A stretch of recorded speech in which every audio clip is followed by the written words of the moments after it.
¿Qué tal, mis queridos hermanos del Centro para la Excelencia Familiar? Un abrazo muy especial en este día que ha hecho el Señor para que nos gocemos y nos alegremos en Él. Qué bueno poder estar aquí en el Centro para la Excelencia Familiar, el CEF, donde comunicamos fielmente el Evangelio. ¿Con fidelidad a qué? A la bendita palabra del Señor. Esa palabra que convierte el alma, esa palabra que hace sabio al sencillo. Con fidelidad les recuerdo a nuestra familia. Hay que ser fieles a la vida familiar. También con fidelidad que debemos tener ustedes y yo a la familia de la fe, la iglesia, la amada del Señor, y especialmente fidelidad al Eterno, Creador, soberano de todas las cosas, Rey de reyes, Señor de señores, el único, inmortal, invisible, Señor de toda creación. Pero antes de continuar en el estudio de la palabra del Señor, recuerde que cada domingo estamos trabajando una serie, La naturaleza de la iglesia. Estamos estudiando doctrina de la iglesia, la naturaleza de la iglesia, y hoy nos toca la lección número 10 en cuanto a ello, la naturaleza de la iglesia. Pero antes de hacerlo, entonces vamos a tener un momento de oración para pedirle al Señor que tenga misericordia de nosotros, que abra nuestra mente, que abra el entendimiento, que abra nuestros corazones a su palabra para poder recibirla, asimilarla en nuestra vida, que nos ayude una vez entendida, aplicarla, llevarla a la práctica en nuestra vida diaria. Tenemos algunas personas con problemas de salud por las cuales les pido sus oraciones. Vamos a clamar al Señor por la familia Jaramillo Prado para que el Señor en este tiempo de dificultad de salud de toda la familia tenga misericordia de ellos, pase su mano sanadora y divina sobre su cuerpo, especialmente sobre el cuerpo de David. Y también vamos a clamar al Señor por la vida de Manuel y de Beatriz, por la nueva empleada, la señora que les está acompañando ahora, en que permita que hayan una buena relación, que resulte una buena empleada, que les pueda entender, ellos puedan entenderla a ella y realizar juntos un acompañamiento durante este tiempo, especialmente tiempos difíciles para todos a consecuencia de la pandemia que estamos viviendo. Entonces vamos a orar al Señor. También vamos a clamar al Señor por la vida de Marta Isaura, de Pedro Manuel, que el Señor sea obrando en la vida de ellos. Un saludo muy especial y un abrazo de parte de los esposos Aguirre. Se encuentran bien, gracias al Señor, ya van avanzando, el Señor ha sido bueno para con ellos.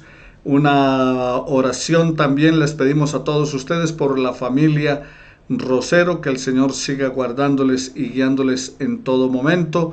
No olvidemos nuestras oraciones por Carlos Hernández. También les pido al Señor, le pedimos al Señor y pido a ustedes que nos acompañen en oración, que el Señor bendiga a Dora, a Rubla, le ayude a organizar su vida familiar y su vida material. También quiero pedirles que oren al Señor por el pastor William Peña, pastor de la Iglesia Bautista San Fernando en Cali. Se encuentra en coma inducido a causa del COVID, que sea Dios obrando en su cuerpo. Bueno, mis amados hermanos, vamos entonces a orar al Señor. Háganos llegar sus peticiones, marque el 318-393-0171 por WhatsApp, puede colocar allí sus motivos de oración y estaremos orando por ellos.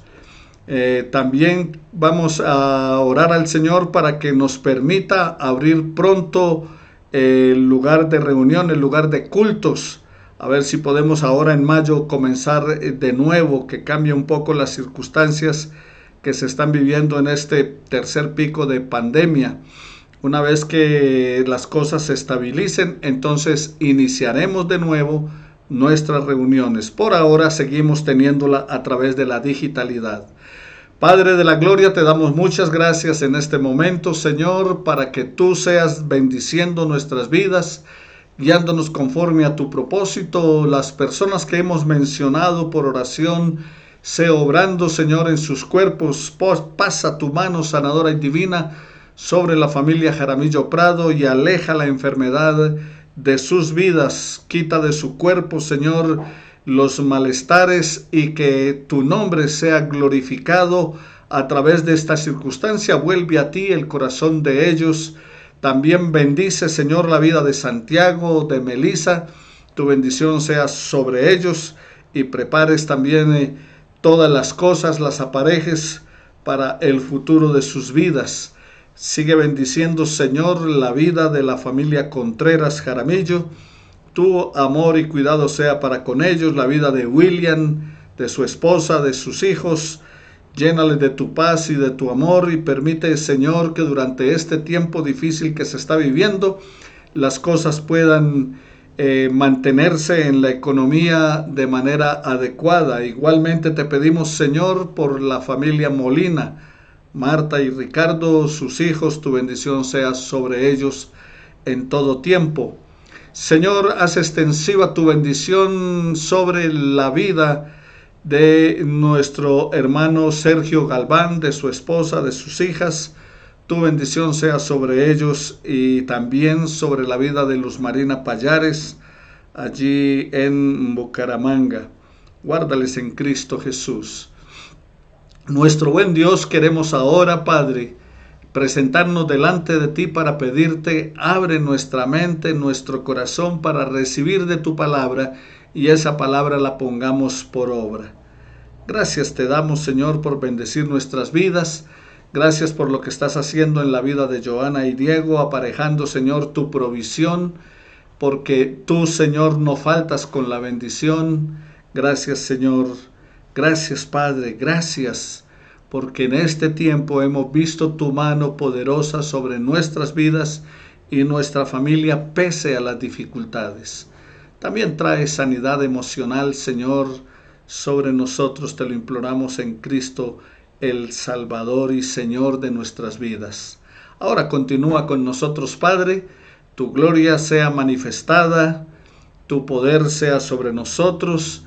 Señor, bendice también la vida de Miriam, la vida de Diana. Tu misericordia sea con ellas en todo tiempo. Gracias te damos por cuidar de nuestra vida. Bendice a Amanda, bendice a su esposo. Bendice también, Señor, a Gloria Estela, a Octavio. Bendice a Jael, a Marta Sanabria. Gracias te damos por la vida de ellos, oh Dios. Señor, estamos aquí delante de ti, pidiéndote que tengas misericordia de nosotros. Que tu bendición sobre la familia Pérez sea abundante, especialmente guardando su salud. Que seas, eterno Padre, también obrando en el cuerpo de César Castro, trayendo sanidad y protegiendo la vida de su esposa, también la vida de su niño y de Laurita. Tu bendición sea en ellos ahora y siempre. Te lo pedimos en el nombre de Cristo nuestro Señor. Amén y amén. Bueno, amados hermanos, entonces vayamos a la bendita palabra del Señor para estudiar en cuanto a la naturaleza de la iglesia. El tema para hoy es: la iglesia instruye sus miembros en la espiritualidad cristiana. ¿Qué es lo que hace la iglesia? Instruye a sus miembros en la espiritualidad cristiana. Recuerde el tema: la naturaleza de la iglesia, lección número 10. Mis amados hermanos, el crecimiento espiritual es un proceso de deshacerse de nuestros conceptos, pensamientos, creencias e ideas incorrectas e irreales y de volvernos más conscientes y conscientes de nuestro ser interior, que no es solamente lo exterior, que no es solamente lo material, sino que hay que cuidar nuestro mundo interior, nuestra vida espiritual. Y este proceso descubre el espíritu interior que siempre está presente, pero a la vez oculto, más allá de nuestra personalidad, de nuestro yo, de nuestro ego. La pregunta que surge es, ¿cómo será el crecimiento espiritual del creyente?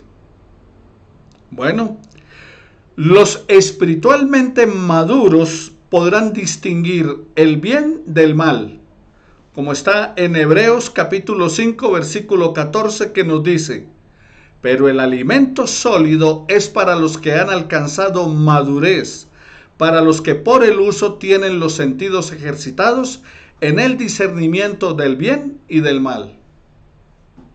El crecimiento espiritual comienza en el momento en que una persona llega a la fe en Jesucristo.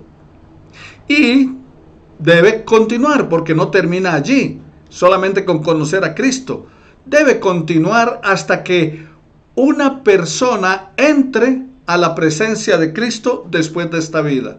En otras palabras, el discipulado dura toda la vida. Se espera entonces un crecimiento espiritual del creyente, de todos nosotros, de manera continua, cada día.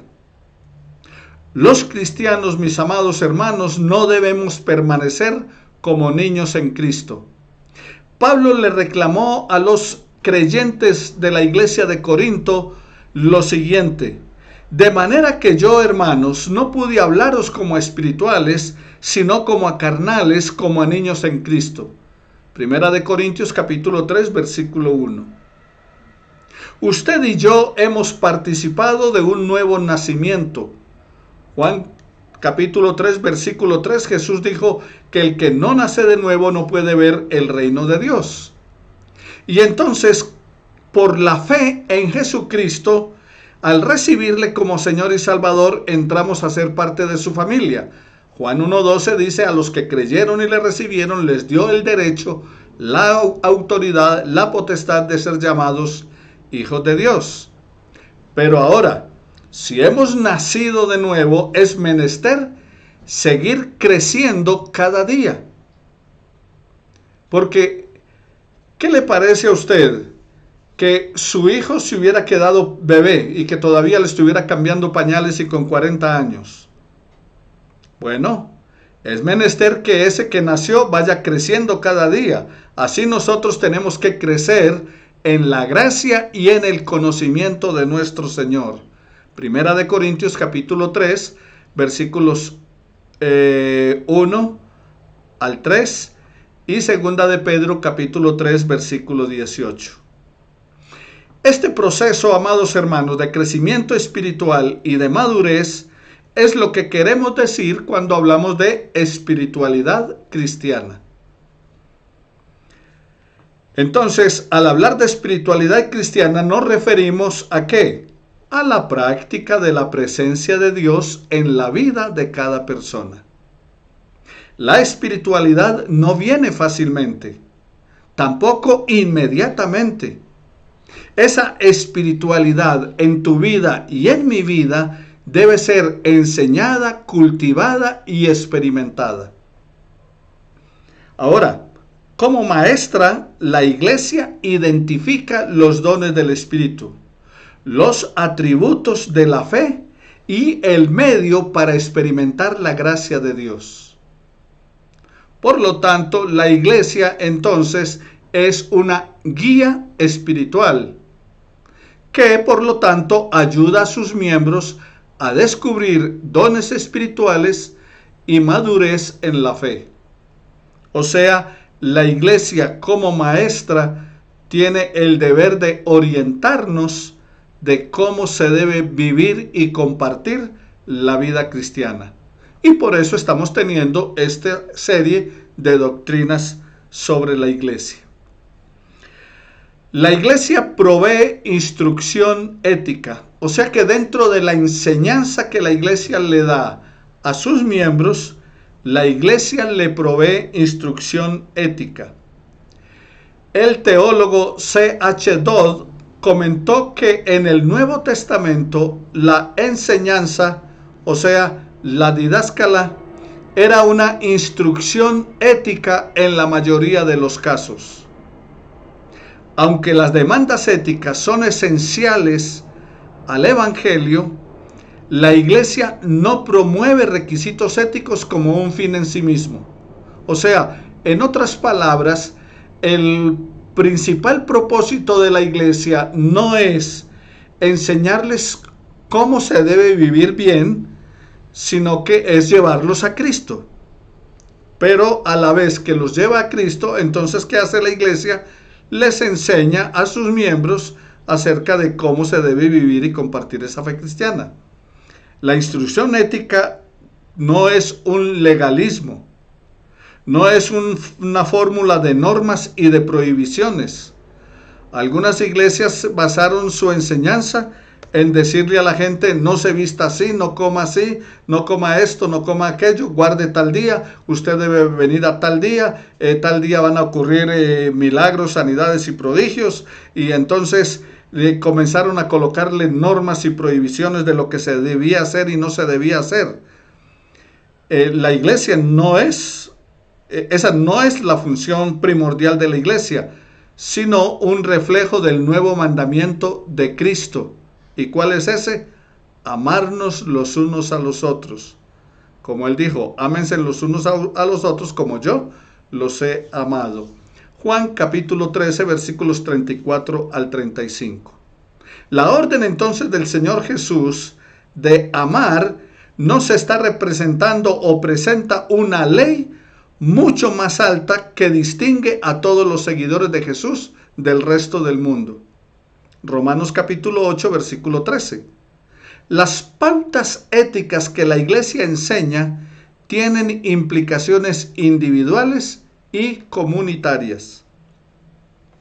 Como su contrapartida, en el Nuevo Testamento, la iglesia moderna instruye a sus miembros en la honestidad, fidelidad, mayordomía y otros aspectos que tienen que ver con la conducta personal. Pero también enseña el cuidado por los pobres, los oprimidos, el hambriento, el desposeído. La palabra del Señor nos dice en Isaías 1:17: aprended a hacer el bien, buscad la justicia, reprended al opresor, defender al huérfano y abogad por la viuda. La iglesia será juzgada por la misma ética que enseña. O sea que la iglesia va a ser juzgada por lo que ella enseña.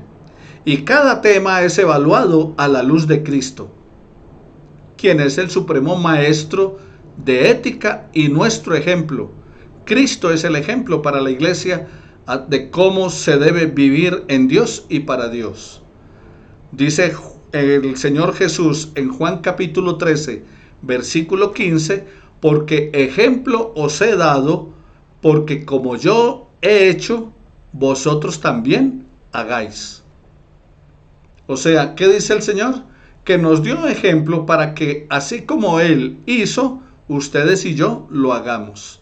En primera de Juan capítulo 2, versículo 6 dice: el que dice que permanece en Él debe andar como Él anduvo. ¿Qué otra cosa enseña la iglesia? Entonces les decía que la iglesia, ¿qué? Enseña o provee instrucción ética. En segundo lugar, la iglesia enseña la doctrina cristiana. Por lo tanto, instruye a la comunidad, a sus miembros, en las verdades esenciales de la fe, para que sus miembros, ustedes, no sean llevados por doquiera de todo viento de doctrina que por estratagema de hombres que para engañar emplean con astucia las artimañas del error. Efesios capítulo 4, versículo 14. Así que, mis amados hermanos, la iglesia tiene la responsabilidad de ayudar a sus miembros a diferenciar entre los profetas y las doctrinas falsas y verdaderas. Pero la doctrina que la iglesia enseña no es un fin en sí misma. Como toda la instrucción de la iglesia, el fin de toda la enseñanza doctrinal es Cristo. Es la única doctrina por la cual se juzgan todas las cosas. O sea que una iglesia puede repartir todos sus bienes, Una iglesia puede hacer cantidad de obras de misericordia. Una iglesia puede tocar puerta a puerta por toda la ciudad de Bogotá. Pero si esa iglesia no está haciendo la obra de misericordia en Cristo, por amor a Cristo, si esa iglesia no adora a Cristo, si esa iglesia no enseña a Cristo, si los mensajes no tienen a Cristo como el centro del mismo, esa iglesia entonces no está enseñando el verdadero evangelio, no está enseñando la verdadera doctrina cristiana. Cuando la iglesia enseña, también evangeliza, porque provee un testimonio de la verdad del evangelio. Cuando los cristianos, todos ellos, se involucran en la tarea, cuando los cristianos evangelizan, viven de acuerdo con el evangelio, están dando un testimonio de la fe cristiana. La evangelización no es solamente hablar, no es solamente comunicar las buenas nuevas, es también vivir la verdad de Cristo cada día. El que quiere venir en pos de mí, niéguese a sí mismo, tome su cruz cada día y sígame. En tercer lugar, hablando de la iglesia como maestra que enseña y evangeliza, entonces la iglesia evangeliza y enseña a los niños. La responsabilidad tuya y mía es instruir a los niños de tu familia, a los niños de la iglesia. La instrucción y la evangelización son inseparables del evangelio. Ambos están involucrados en la conversión de las personas a la fe cristiana. La iglesia no solo enseña a los que ya han creído, también instruye a las personas que están en el camino hacia la fe. A veces la iglesia enseña antes de evangelizar. Y esto especialmente se hace más evidente en el cuidado cristiano de los niños. Porque desde el momento en que apareció la segunda generación de cristianos, la enseñanza y el cuidado han sido parte esencial de la obra evangelizadora de la iglesia, o sea, la enseñanza y el cuidado de los niños. Por esa razón es importante la instrucción a los niños. Las palabras del apóstol Pablo a Timoteo nos dan un ejemplo acerca de ello. Pablo dijo: trayendo a la memoria la fe no fingida que hay en ti, la cual habitó primero en tu abuela Loida y en tu madre Eunice. Segunda de Timoteo, capítulo 1, versículo 5. Posiblemente implican que la fe le fue enseñada a Timoteo antes que él la aceptara. Cuando la iglesia enseña a los niños, los prepara para el regalo del evangelio. No dejes de enseñarle a tus hijos. No pierdas oportunidad también de compartir a los nietos. No solamente juega con ellos o mimarlos, sino instruirlos en la palabra. La iglesia contemporánea, la iglesia de hoy, debe reafirmar su papel como maestra que evangeliza, declarando sin vergüenza las demandas y doctrinas de la fe. Debe nutrir cuidadosamente a los niños y ejemplificar un cristianismo que les llevará a aceptar la fe. Entramos entonces a otro punto de nuestro estudio en esta mañana. La misión de la iglesia. ¿Cuál es la misión de la iglesia? ¿Cuál es su tarea? Porque hablábamos acerca de lo que la iglesia es. Cuando hablamos de la naturaleza, hablamos de lo que la iglesia es. Pero hablemos también de lo que la iglesia hace. La iglesia es una comunidad misionera. La predicación y la enseñanza son los medios por los cuales la iglesia cumple con su misión. Hacer que conozca la gente el amor reconciliador de Dios. La misión es un elemento ineludible en la vida de la iglesia. Todos los cristianos estamos llamados a participar en la misión de la iglesia. Todos somos embajadores que representamos a Cristo para llevar el Evangelio a todas personas. Segunda de Corintios capítulo 5 versículo 20 nos dice que somos embajadores en nombre de Cristo.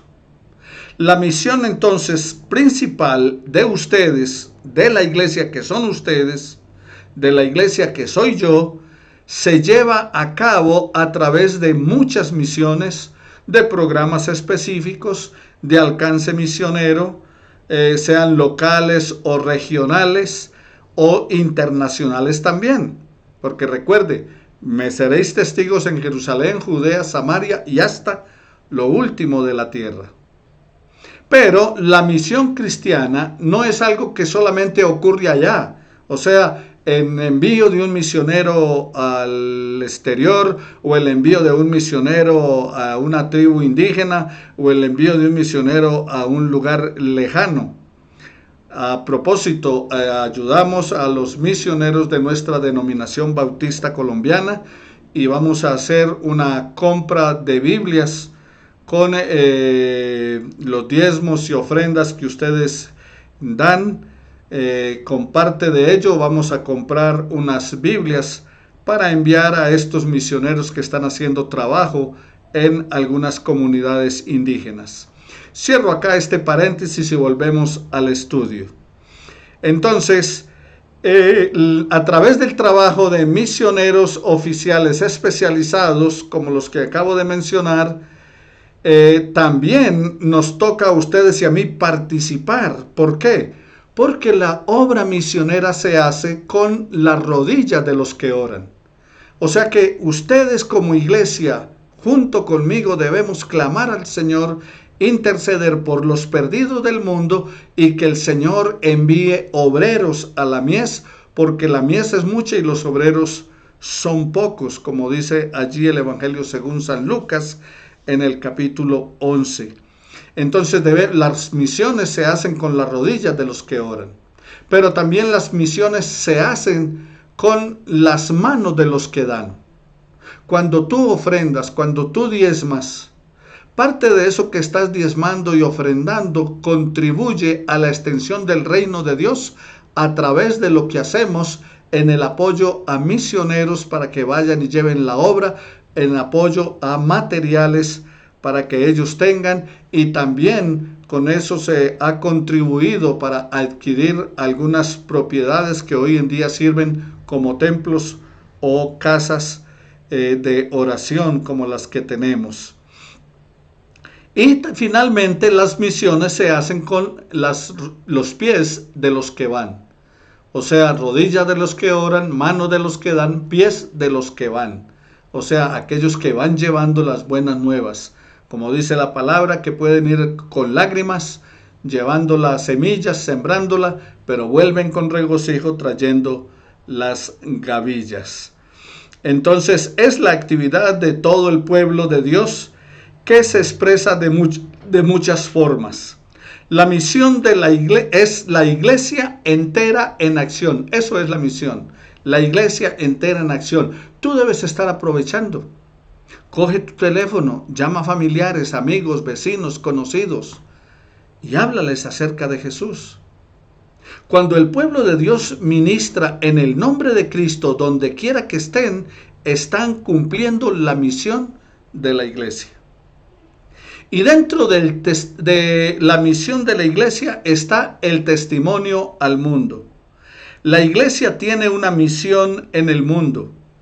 Aunque es llamada fuera del mundo, la iglesia existe en el mundo como un testimonio del amor de Cristo.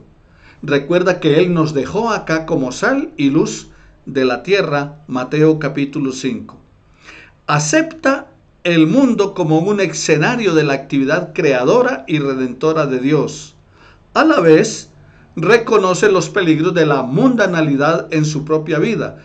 O sea que la iglesia no está ajena a la problemática que vive el mundo. Francisco Núñez, un evangelista mexicano bautista, dijo: si la iglesia no cumple con su labor evangelística y misionera, no justifica su existencia.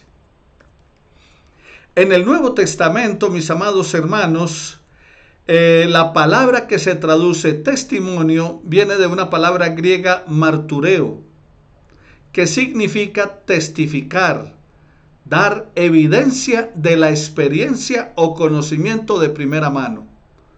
O sea que, ¿qué hace usted? Contar lo que el Señor está haciendo con usted. Una evidencia de primera mano. Dios está haciendo algo con usted, cuente eso. Cuénteselo a sus familiares, a sus amigos, a los vecinos, a los conocidos. Los cristianos del Nuevo Testamento dieron testimonio del amor de Dios en palabra y en hecho. Ellos declararon el Evangelio en cada oportunidad. Lo hicieron en palacios y también lo hicieron en prisiones. Lo presentaron a los ricos y también se lo presentaron a los pobres. Fueron aceptados y también fueron rechazados. Ellos fueron testigos de la fe. Aún se llegaron a enfrentar hasta la muerte con tal de testificar de su Señor. De hecho, la palabra griega mártir viene de esa palabra martureo que les acabo de mencionar. Y mártir significa testimonio. O sea, el mártir es alguien que da testimonio con su propia vida. Dentro de la misión de la iglesia es una señal para el mundo de la actividad de Dios. Entonces, primero es que la iglesia, un testimonio al mundo. Segundo, la iglesia es una señal para el mundo de la actividad de Dios. Dentro de lo que es la misión de la iglesia, o sea, la tarea, la obra de la iglesia. Como testigo, la iglesia es tanto profeta como sierva. Como profeta, la iglesia trae una palabra de juicios sobre los pecados y la superficialidad que vive nuestra sociedad. Su vida de sacrificio debe estar en contraste con el egoísmo y la explotación que frecuentemente caracterizan las relaciones humanas. La iglesia, mis amados hermanos, ustedes son testigos del valor de la vida humana. La iglesia vive a la luz del Cordero de Dios que quita el pecado del mundo. Juan 1:29.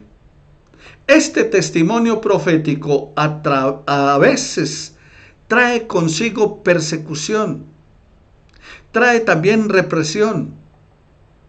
Es un ejemplo de lo que está ocurriendo a cristianos en países con regímenes totalitarios, donde persiguen a los cristianos, donde les queman las iglesias, donde los matan, donde los meten a la cárcel. Pero mis amados hermanos, es un elemento ineludible de la misión de la iglesia.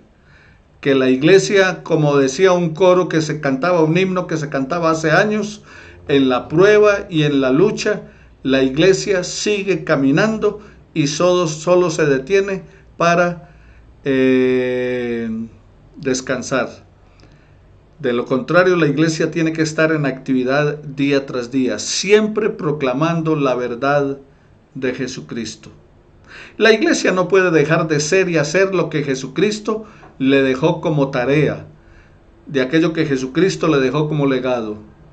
Vayan y hagan discípulos a todas las naciones, bautizándolos en el nombre del Padre, del Hijo y del Espíritu Santo, y enseñándoles que guarden todo lo que les he mandado.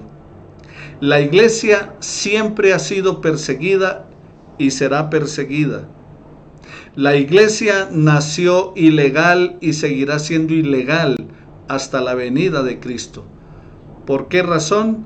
Porque la iglesia no es del mundo, como tampoco era del mundo.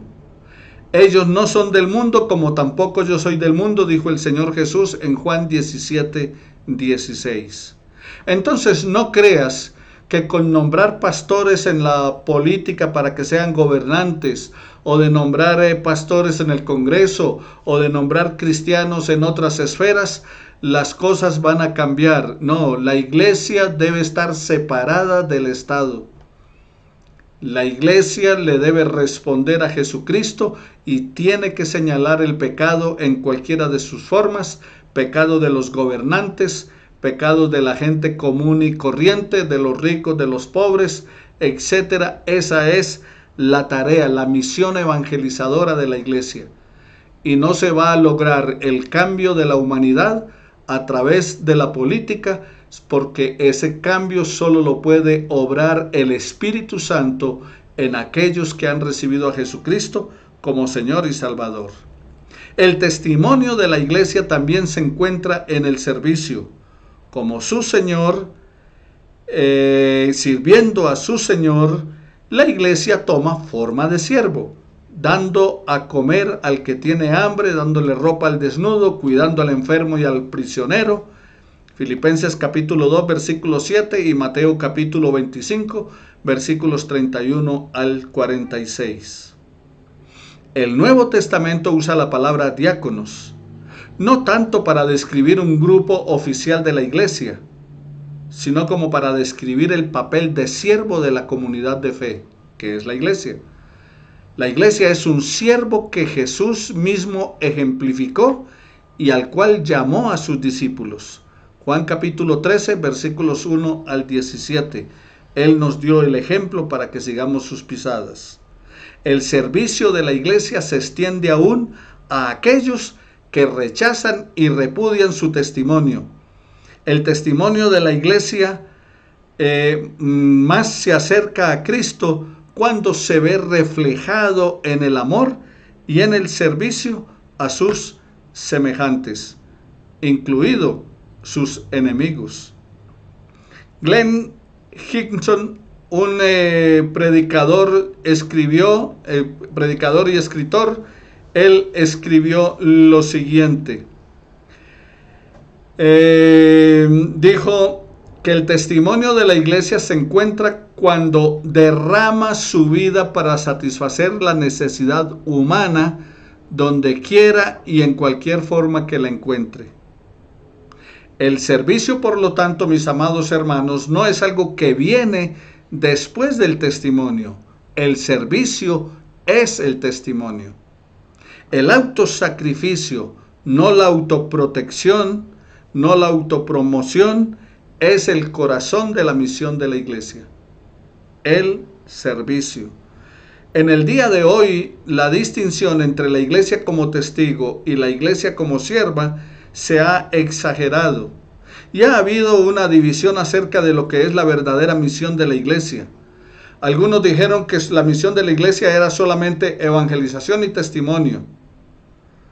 Otros dijeron que era la acción comunitaria en respuesta directa a las necesidades del hombre. Y de hecho, mis hermanos, no hay un verdadero evangelio aparte de ambos, de esos dos elementos. Tanto la evangelización como el testimonio. Tanto el compartir como el vivir el evangelio. Tanto el adorar como servir. O sea que hay que presentar el evangelio de Jesús, pero hay que vivir el evangelio de Jesús sirviendo al prójimo. Ninguno puede existir sin el otro. La iglesia declara su testimonio al evangelizar y al servir a los necesitados. Este es el evangelio completo que busca llevar a las personas a ser íntegras en Cristo Jesús. La iglesia manifiesta su amor a Dios en el amor hacia el prójimo. Y el amor hacia el prójimo se manifiesta no en un sentimiento, sino en la acción. Padre, te pedimos en el nombre de Jesús que nos ayudes a entender el propósito tuyo a través de la palabra y ponerla por obra. Muéstranos cómo podemos servir a nuestro prójimo, cómo podemos ayudar a otros, cómo podemos gastar nuestra vida en servicio a otras personas. Y especialmente que no se nos olvide que tenemos la responsabilidad de un mundo perdido y nosotros tenemos el remedio para ese mundo perdido, que es tu evangelio, esas buenas nuevas de Jesucristo. Que Dios, tú, el Ser Supremo, muestras tu amor para con nosotros, para con la humanidad, en que siendo aún pecadores, Cristo murió por nosotros. En Cristo Jesús te lo hemos implorado con acción de gracias. Amén y amén. Amados hermanos, bendiciones para todos ustedes. No lo olviden. Continuamos con alabanza y luego la predicación de la palabra del Señor. Si no lo hiciste al comienzo, ahora mismo llama a tus familiares, vecinos, amigos, conocidos y diles entren a santel.info. Y por la tarde y en el resto de la semana puedes decirle a ellos, y tú también si quieres repetir el estudio, puedes entrar a YouTube Santel TV o a nuestro canal Centro para la Excelencia Familiar, y allí puedes encontrar todos los sermones y estudios bíblicos que hemos dado a través de este año. Bueno, mis amados hermanos, bendiciones para todos, y no lo olvides, suscríbete, invita a la gente a que lo haga también, y ora al Señor para que en mayo podamos reunirnos de nuevo, que nos encontremos congregacionalmente para glorificar el nombre de nuestro Dios. Bendiciones para todos.